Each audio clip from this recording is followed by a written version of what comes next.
À la suite donc de la réouverture de l'avenue Ouganda, allant du Petit Pont jusqu'à la lisière du fleuve Congo, plusieurs fausses informations ont été diffusées tant dans les médias traditionnels que sociaux. À cet effet, le cabinet de son Excellence, Monsieur le ministre d'État à l'urbanisme habitat, fait la mise au point suivante. La réouverture de l'avenue Ouganda n'est ni un règlement des comptes, ni un acte de provocation, comme le disent les mauvaises langues. Elle est une opération de police dont l'objectif principal est de rétablir la fluidité de la circulation illégalement perturbée et asphyxiée dans la capitale congolaise. Ceci pour lutter contre les embouteillages monstres, permettre aux riverains de GLM d'évacuer librement à leurs occupations après près de 23 ans de fermeture inédite de cette voie.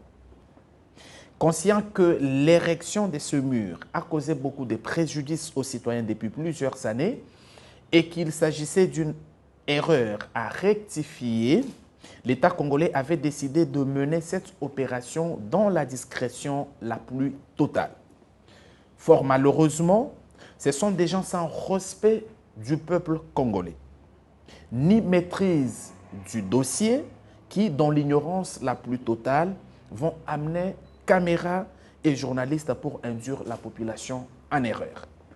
Le cabinet de son Excellence, Monsieur le ministre d'État, ministre de l'Urbanisme et Habitat, rappelle que les avenues de la vallée, des Nations Unies et Ouganda GLM ne sont pas les premières à être réouvertes. Bien avant, les boulevards Tchachi, avenue Ngouma et bien d'autres ont été réouverts à la grande satisfaction de la population congolaise. Par ailleurs, le cabinet de son Excellence, Monsieur le ministre d'État, ministre de l'Urbanisme et Habitat, précise qu'aucun mur d'une quelconque résidence n'a été cassé. L'opération a visé les barricades érigées sur la voie publique en violation des lois de la République.